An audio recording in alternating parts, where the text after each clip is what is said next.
I knew something was wrong when my manager thanked my sister for a slide I'd written at 2 a.m. Not vaguely thanked, not casually mentioned. He quoted it, word for word. The room nodded along as she smiled, confident, composed, like the ideas had always been hers. Like the hours I'd spent refining the numbers, rewriting the logic, stress testing the assumptions had simply transferred ownership. I didn't interrupt. I didn't correct him, because what unsettled me wasn't that she took credit. It was how natural it felt to everyone else. This wasn't the first time my name had been left out. It was just the first time I saw the pattern clearly. Emails forwarded without context, summaries rewritten in her voice, decisions attributed upward, and sitting there, watching leadership praise her initiative, I realized something that made my stomach go cold. She wasn't stealing ideas. She was building a case. And whatever promotion she was chasing, my work was the proof she planned to submit. Disclaimer. This is a fictionalized story inspired by real workplace dynamics. The conference room at Halloway and Finch didn't feel like a place where careers changed. It was glass, whiteboard, cheap coffee, and the same recycled air every Monday morning. The only thing that made it important was the people sitting around the table. The ones who could look at you for 5 seconds and decide what you were worth for the next 5 years. I was there early. I'm always early. Not because I'm trying to impress anyone, but because I like being settled before the room fills with noise. My laptop was open, the deck was loaded, the numbers were clean. This was my project. Not in a I touched it once way, in a I built the foundation, ran the models, and rewrote the story until it held way. I'd spent 3 weeks on it, and 2 of those weeks were the kind of work that doesn't look dramatic from the outside, just quiet, relentless refinement. The project was a pricing redesign for one of our biggest enterprise clients, Meridian Health Systems. If we got it right, we'd secure a renewal and a bigger scope. If we got it wrong, we'd lose the client, and my team would be the one blamed for not understanding the market. It was the kind of work that made executives nervous, which meant it was the kind of work they watched closely. My sister Lena walked in 10 minutes before start time. She looked like she belonged in a different building. Perfect hair, crisp blazer, that effortless confidence people mistake for competence when they're too busy to check the details. Lena wasn't dumb. That was part of the problem.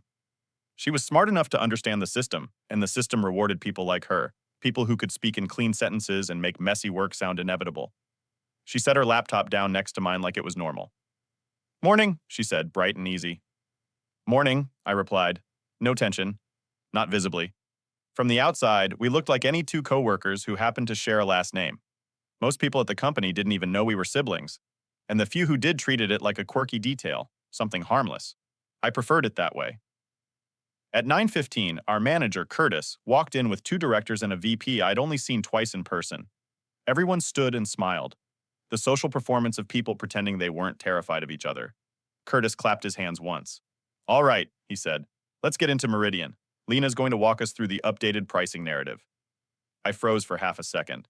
Not because I didn't hear him, because my brain assumed it had misprocessed the sentence. Lena didn't react like someone caught off guard. She smiled like she'd been assigned the role days ago. "Absolutely," she said. "We'll keep it tight."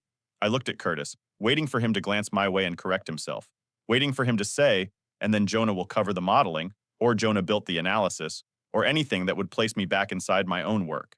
He didn't. He just nodded like it was settled, then took a seat. The room shifted into presentation mode. Laptops open, pens out. The VP leaned back with her arms crossed, already skeptical. Lena clicked to the first slide. "This is about protecting margin while keeping Meridian in the fold," she began, voice smooth. "They're feeling pressure. They need predictability. So we're giving them a structure that feels like savings while actually improving our position long term." I stared at the screen. Those words weren't hers. They were mine. Not because they were unique phrases, but because I'd written them in the speaker notes as a reminder to myself, make it feel like savings. Make it actually improve position. She moved through the first section confidently, hitting the high-level story. When she got to the model slide, the one with the scenario bands and the sensitivity ranges, she didn't slow down. She didn't hesitate. She said, "We tested 4 pathways. The best one is option 3 because it stabilizes cash flow and avoids triggering procurement escalation." The VP leaned forward. "Option 3, she said. "Why?" Lena didn't blink. "Because it minimizes their perceived increase while protecting our downside," she said. "And it gives them a path to feel like they negotiated something without actually changing the framework." I felt my stomach tighten. Not because she answered like someone who'd been rehearsing. The director on the left nodded slowly. That's smart, he said. Curtis looked pleased. Exactly. Exactly. That word hit me like an insult. I was sitting right there, in the room, with the deck I built open on my laptop. And they were praising her for thinking the way I'd forced myself to think for weeks. Lena clicked to the next slide. Implementation plan, dependencies, timeline. The kind of slide executives pretend to care about because it makes them feel safe. Then she said something that made the room go quiet. We can get this approved within 2 weeks, she said, as long as we control the narrative internally and keep the analysis centralized. The VP's eyebrow lifted. Centralized where? She asked. Lena smiled. With me, she said lightly. So we don't get mixed messaging. Mixed messaging. My eyes drifted to Curtis again. He didn't look uncomfortable. He looked relieved. And that's when the real understanding clicked into place. This wasn't a spontaneous mistake in the meeting. This was a decision that had already been made, somewhere outside the room where I wasn't present.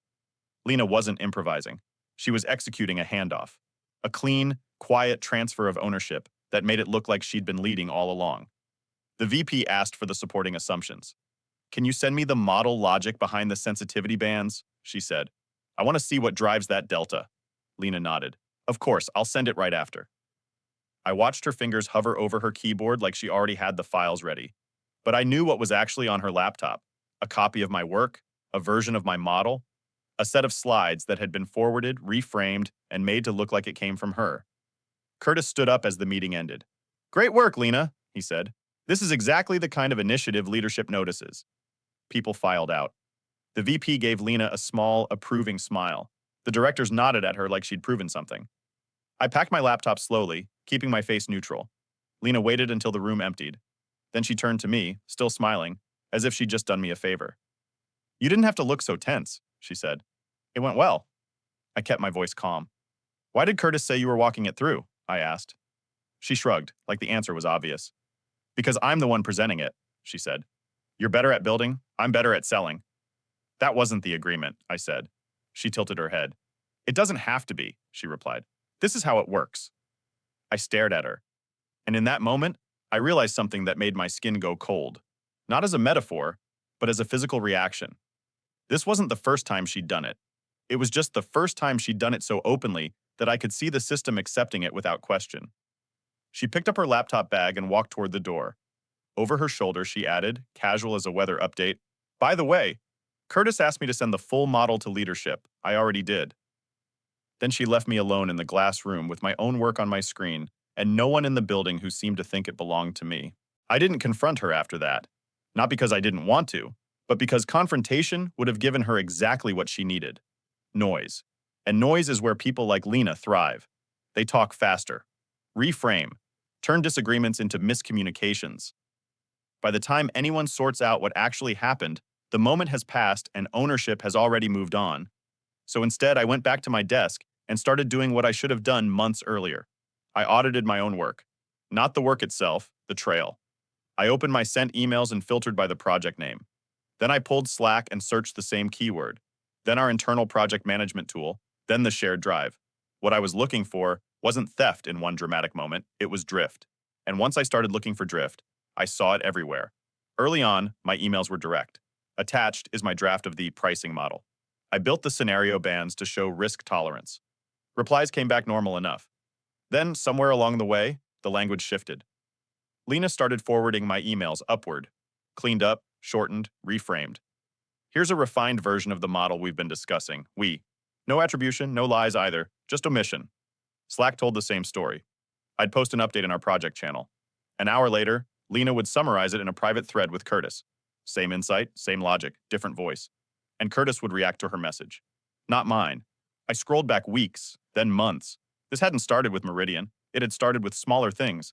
Low-risk tasks, internal reviews, moments where credit didn't seem to matter yet. She wasn't stealing ideas. She was positioning herself as the narrator, and narrators get remembered. By midday, I had a timeline, a clear one. Every major decision point in the last 3 projects had followed the same pattern. I built the substance. Lena reframed it. Leadership responded to her version. My name slowly disappeared. The realization didn't make me angry. It made me embarrassed. Not because I'd done anything wrong, but because I'd assumed competence was self-evident. It isn't. Competence without visibility is just labor. I pulled up the version history on the Meridian deck. Every edit, every timestamp, every author tag. There it was. My name on the original files, her name on the final versions, and a narrow window about 12 hours, where ownership had shifted quietly. I didn't take screenshots yet. I just observed. Because patterns matter more than moments. That afternoon, Curtis called me into his office. He closed the door, sat back in his chair, and folded his hands like he was about to deliver neutral feedback. Good meeting this morning, he said. Yes, I replied. He nodded. Lena did a great job. I waited. He leaned forward slightly. You're obviously strong technically. Everyone knows that. But leadership is starting to look for people who can drive outcomes, not just support them. Support. The word sat between us. I drove that analysis, I said carefully. He smiled in a way that was meant to be reassuring. Of course you did. But Lena's been owning the narrative. That matters at the next level. Owning the narrative. The phrase clicked into place like a missing piece. This wasn't about skill. It was about credit assignment. I want to be clear, I said. Who do you think built the Meridian model? Curtis hesitated. Not long. Just long enough. Well, he said, it was collaborative. There it was again. Collaboration. The safest word when you don't want to untangle responsibility. I nodded. Got it. He relaxed, thinking the conversation had ended. It might help, he added, if you let Lena handle more of the external-facing work. Focus on what you're good at. I stood up. Thanks for the feedback, I said. Back at my desk, my inbox refreshed. A company-wide email had gone out. Subject: Meridian Strategy Update. Great work. The body praised the team, quoted insights, mentioned leadership, and ended with one line that confirmed everything I'd just learned. Special thanks to Lena for leading the initiative. I read it once, then again. Then I opened a new document and titled it Project Attribution, Meridian. Inside, I didn't write opinions. I wrote facts, dates, files, authorship, forwarding chains, and at the bottom, I added a single sentence to myself. This only works if she needs it more than I do. I closed the document and leaned back. Because now I understood the real stakes. This wasn't sibling rivalry. It was an income problem. Promotions meant bonuses. Bonuses meant leverage. And losing recognition meant losing money. And people who feel their income slipping don't just defend it. They escalate. Quietly. Methodically. The same way she had been doing to me. The promotion packet dropped a week later. Not in my inbox, in hers. I only knew because Curtis mentioned it casually during our one-on-one, like it was background noise. Leadership's formalizing promotion reviews, he said. Lena's being considered for senior strategy lead. I kept my face neutral. Congratulations to her. He nodded. It's competitive. They're looking for clear ownership. Projects that demonstrate impact. Clear ownership. There it was again. When I got back to my desk, I opened the internal HR portal and pulled up the role description. Senior strategy lead came with a base bump, performance bonus, and discretionary equity allocation. It wasn't just a title, it was a financial step change. And suddenly, the past 6 months made sense in a way that felt almost mathematical. This wasn't about ego. It was about survival at a certain level. Lena had stretched her lifestyle to match a future salary that didn't exist yet. I'd seen it in small ways. Upgraded apartment, nicer car, the kind of casual spending that only looks casual when the numbers support it. Recognition wasn't validation to her. It was collateral. That afternoon, I was removed from a calendar invite. No explanation, just gone. A working session for Meridian follow-ups, one I'd been on since day one, now listed only Lena, Curtis, and a director. I didn't ask why. I checked the invite history instead. Organizer, Lena. She hadn't just removed me. She'd rewritten the meeting. I opened Slack. A new private channel had been created. #Meridian Leadership, I wasn't in it. By end of day, my access to the shared folder changed from editor to viewer. That one stung. Because it wasn't accidental. Someone had gone out of their way to reduce my permissions. I stood up and walked to the kitchen to get water. Not because I needed it, but because I wanted to see if anyone noticed. Lena was there, leaning against the counter, scrolling on her phone. Did you mean to remove my edit access? I asked calmly. She didn't look up. You don't need it anymore, she said. We're past the build phase. That's not accurate, I replied. There are still revisions pending. She smiled slightly. I'll handle them. I watched her for a moment. Curtis approved this? I asked. She met my eyes for the first time. He trusts me, she said. There was no anger in her voice, just certainty. That was the escalation, not open hostility, control. From that point on, the pattern accelerated. I'd send notes, they'd go unanswered. I'd flag issues and data assumptions, they'd be acknowledged hours later by Lena. rephrased and forwarded upward as if newly discovered. When leadership asked questions in meetings, they were directed at her. When answers came, they used my logic. I stopped pushing back publicly, not because I was conceding, but because pushing back would let her frame me as territorial. Instead, I started logging everything, not screenshots yet, just a parallel timeline. Dates of access changes, meeting removals, permission edits, email forwards. I also started noticing something else. She was getting sloppy.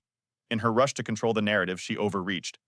One afternoon, she summarized a scenario analysis that didn't exist. Not yet. She'd referenced a model variation I hadn't finished building, meaning she'd assumed what the conclusion would be, meaning she was selling certainty she didn't actually have. That night, Curtis sent an email asking for clarification on that exact point. Lena replied quickly, confidently. Incorrectly, I didn't correct her. I let the contradiction sit. The next day, a director asked me privately if I could sanity check something Lena had sent. I said yes, and for the first time, I didn't just answer the question. I showed my work. Carefully, neutrally, with timestamps, no accusations, just clarity.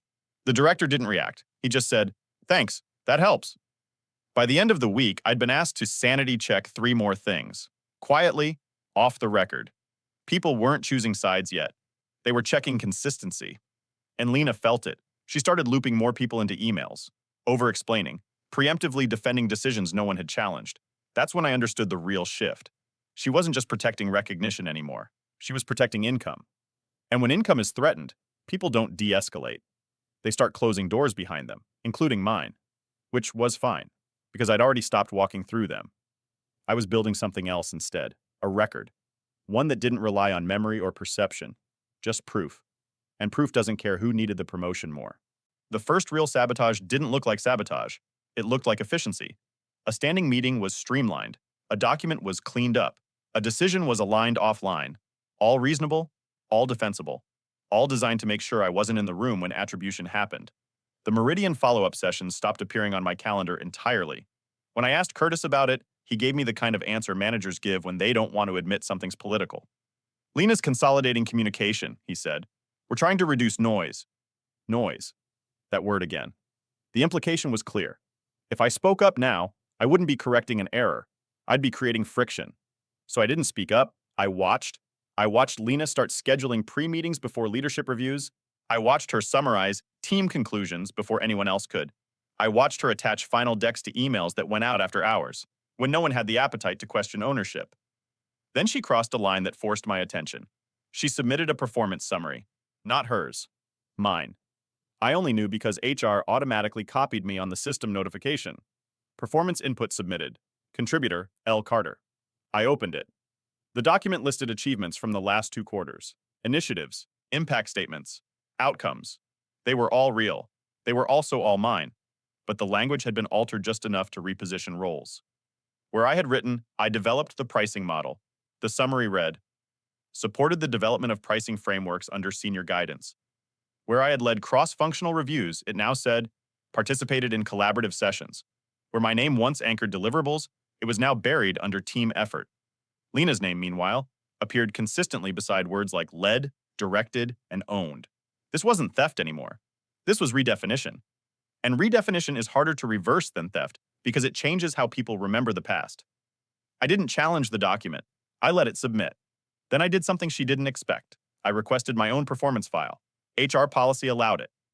Within 24 hours, I had access to every review, comment, and internal note attached to my name. And that's where I saw the damage. Not dramatic criticism, not open doubt, subtle erosion. Strong contributor, but quieter presence. Highly capable, though sometimes overshadowed. Technically excellent, benefits from clearer ownership signals. Overshadowed, as if it were weather. I closed the file and sat there for a long time, because now I understood what Lena was really doing. She wasn't trying to beat me, she was trying to reclassify me. From peer to support, from author to assistant, from originator to executor. Once that classification sticks, no single win corrects it. That's when I stopped reacting entirely. No more clarifying emails, no more side conversations, no more quiet corrections. Instead, I started preserving states. Every time a file changed, I saved a copy. Every time permission shifted, I logged it. Every time language softened my role, I archived the original. I also started looping in neutral witnesses, but carefully. Not leadership, not HR, peers, people who had been in the room when decisions were made, people whose names carried weight but not politics. I'd ask simple questions. Do you remember who built the initial model? Do you remember who ran that scenario? Can you confirm who owned that work stream? No drama, no context, just memory checks. And the answers came back the same way over and over. You did. That was you. I assumed leadership knew. Assumptions. That's what Lena had been exploiting. I could feel the pressure tightening. Her emails got longer. Her messages more defensive. She started CCing people who didn't need to be there. That's when I knew she'd noticed the shift. Not that I was fighting back, but that I'd gone quiet. People mistake silence for submission. Smart people recognize it as preparation. The final escalation came on a Thursday afternoon. Curtis sent an email scheduling a promotion review sync. Leadership, HR, Lena. Know me. I didn't reply. I forwarded it to myself and saved it. Because now the sabotage was complete. She'd removed me from the present, so she could rewrite the past uncontested. And that meant the next step wouldn't be subtle. It would be decisive. Which was fine, because I was done watching. I was ready to let the record speak. And the record was finally complete enough to survive scrutiny. I didn't escalate emotionally. I escalated structurally. The mistake Lena made wasn't taking credit. People do that all the time and get away with it because proving authorship after the fact is messy. Her mistake was assuming authorship couldn't be reconstructed. It can. I spent the weekend turning my timeline into something usable. Not a rant, not a narrative, a map. I started with version histories. Every deck, spreadsheet, and document in our system logged edits automatically. Names, times, change summaries. Most people never look past the final file. I exported everything. Then I pulled email metadata. Not just the content, but the headers. Who forwarded what, when, from where. Next came Slack. Deleted messages still left audit traces. Edited posts showed revision markers. Threads revealed who summarized first and who reacted. By Sunday night, I had something that didn't look like a complaint. It looked like a chain of custody. I didn't send it to HR. I didn't send it to leadership. I sent it to one person, Martin.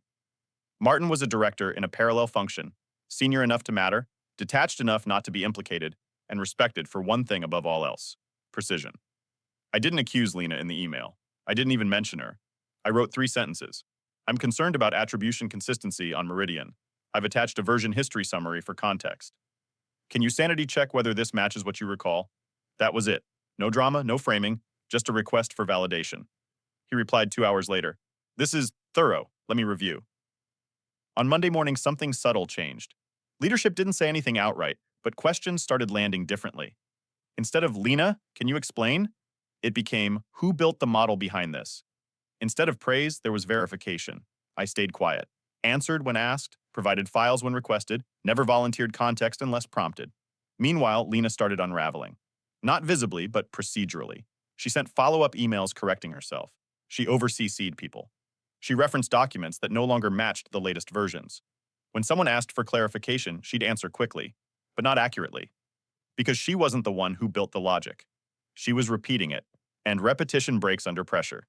Midweek, HR sent a calendar invite. Subject? Attribution and role alignment review. Attendees leadership, HR, Lena, me. That was new. The meeting wasn't framed as disciplinary. That's how you know it was serious.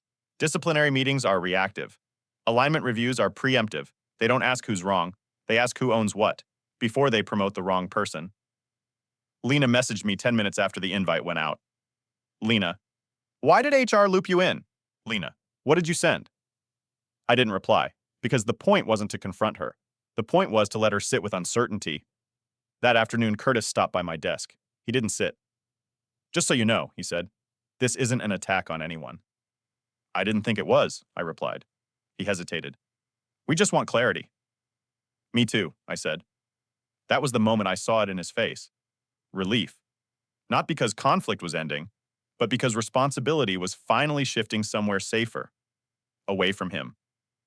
That evening, I got a message from Martin. Leadership's asking questions you should have been asked months ago. Be factual. Don't editorialize.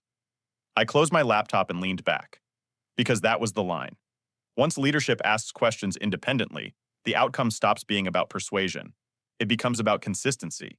And consistency favors the person who built the work, not the one who needed the promotion more. Lena had spent months shaping perception. I'd spent days assembling proof. Now both were in the same room. and only one of them could survive scrutiny. The review meeting was scheduled for 90 minutes. That alone told me everything.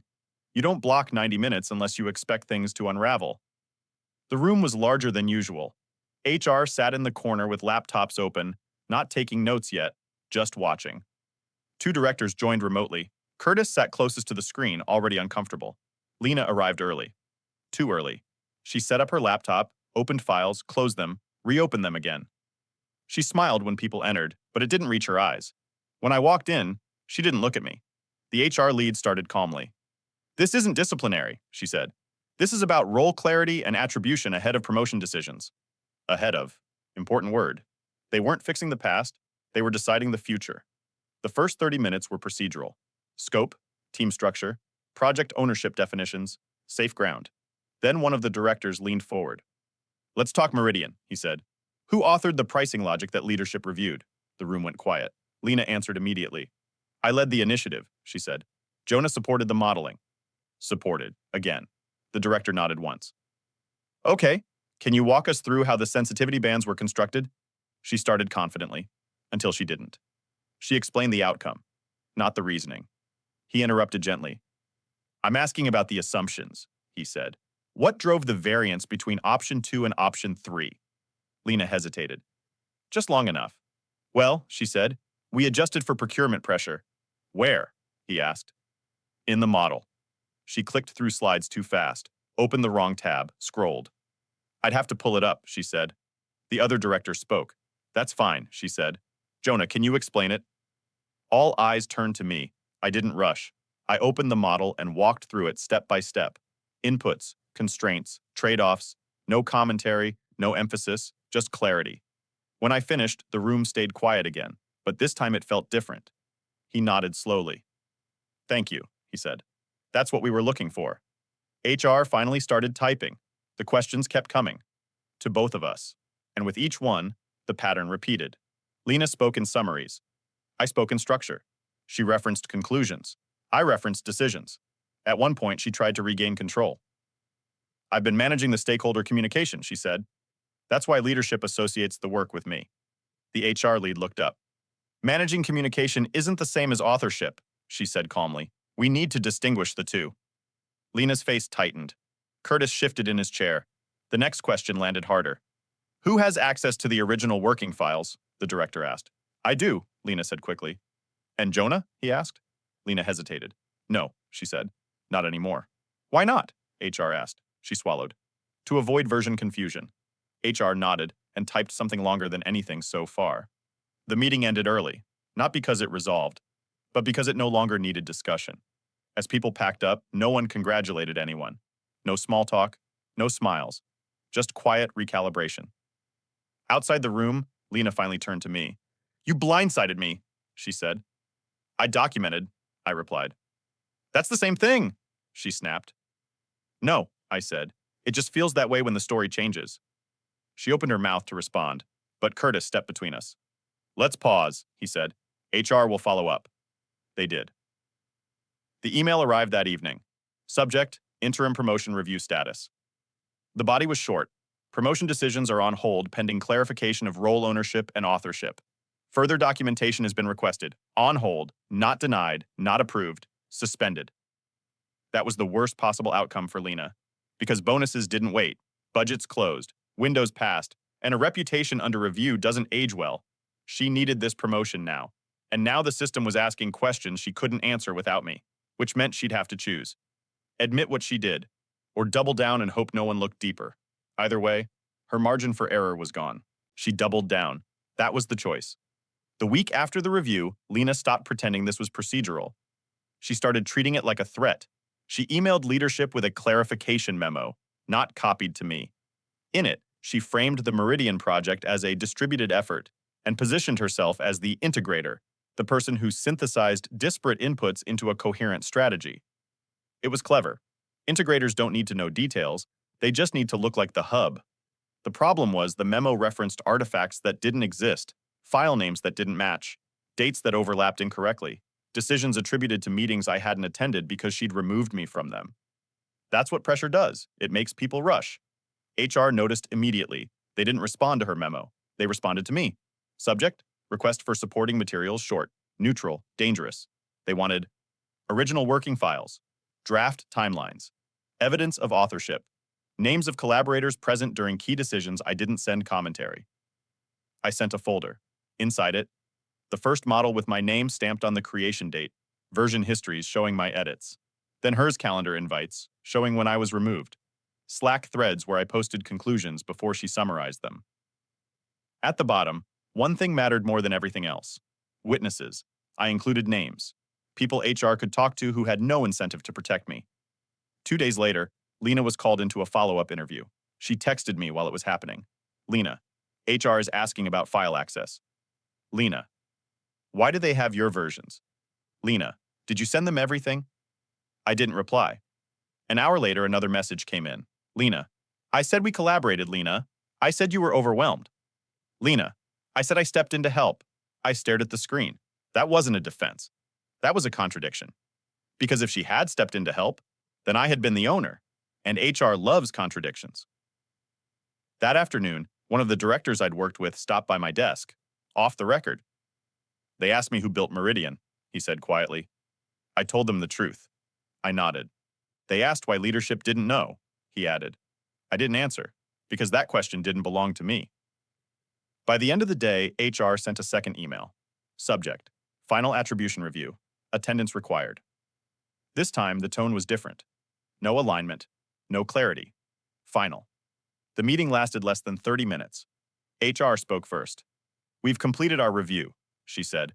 Based on documentation and witness input, authorship and ownership of Meridian have been misrepresented.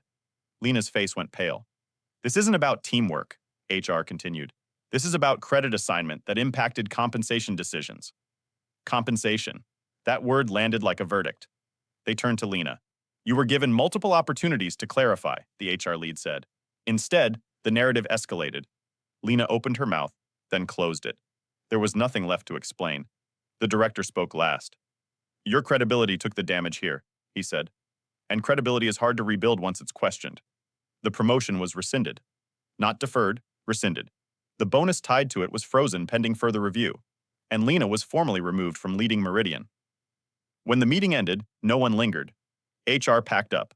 Leadership logged off. Curtis avoided eye contact. Lena stayed seated. Finally, she looked at me. You didn't have to destroy me, she said. I met her gaze. I didn't, I replied. You just couldn't survive the record. She laughed once, short and sharp. You always needed to be right, she said. No, I said. I needed my work to stop being invisible. She stood up and walked out without another word. By the end of the week, the internal announcement went out. Meridian leadership reassigned. Project ownership updated. Process changes implemented to ensure attribution transparency. My name appeared in the document, not praised, just placed where it belonged. And that was enough. Because in systems like ours, placement matters more than applause. And once the record settles, it doesn't move again just because someone needs it to. The aftermath wasn't loud. There was no apology email, no public correction, no announcement explaining what really happened. Companies don't like stories that reveal how fragile their systems are. They prefer quiet fixes. The promotion cycle closed 2 weeks later. Lena's name wasn't on the list. Mine wasn't either. And that was fine. Because something more important had changed. My role was rewritten. Not in a celebratory way, but in an accurate one. I was reassigned as primary strategy owner on Meridian. The title didn't come with a pay bump yet, but it came with something that mattered more long-term.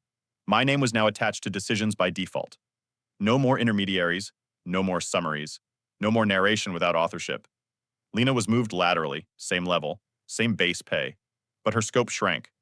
She lost direct leadership exposure, lost client-facing authority, lost the quiet influence she'd relied on, not as punishment, as containment. I saw her once after that, in the hallway near the elevators. She looked tired, not defeated, not angry, just tired in the way people look when the story they've been telling themselves stops working. We didn't talk. We didn't need to. Work resumed. New projects, new deadlines, new noise. But something in the system had shifted. Emails started coming to me first. People asked who built this, before assuming. Curtis changed how he spoke in meetings, more precise, less vague. HR rolled out a new attribution policy that looked suspiciously like the structure I'd been forced to build for myself. None of that was personal. That was the point. A few weeks later, Martin stopped by my desk again. Good work handling that, he said. Most people would have made it emotional. I didn't want it to be, I replied. He nodded. That's why it held. Lena transferred teams before the end of the quarter. Different floor, different function, less visibility. We still see each other at family events sometimes. We're polite, careful, like people who know exactly where the line is now. Someone once asked me why I didn't confront her earlier, why I let it go on as long as I did. The answer is simple. Because credit theft doesn't collapse under confrontation. It collapses under comparison. Once the system saw two versions of the same work, one grounded in process, one built on proximity, there was nothing left to argue. I didn't take anything from my sister. I just stopped letting her stand in front of my work. And once the record reflected that, the rest took care of itself.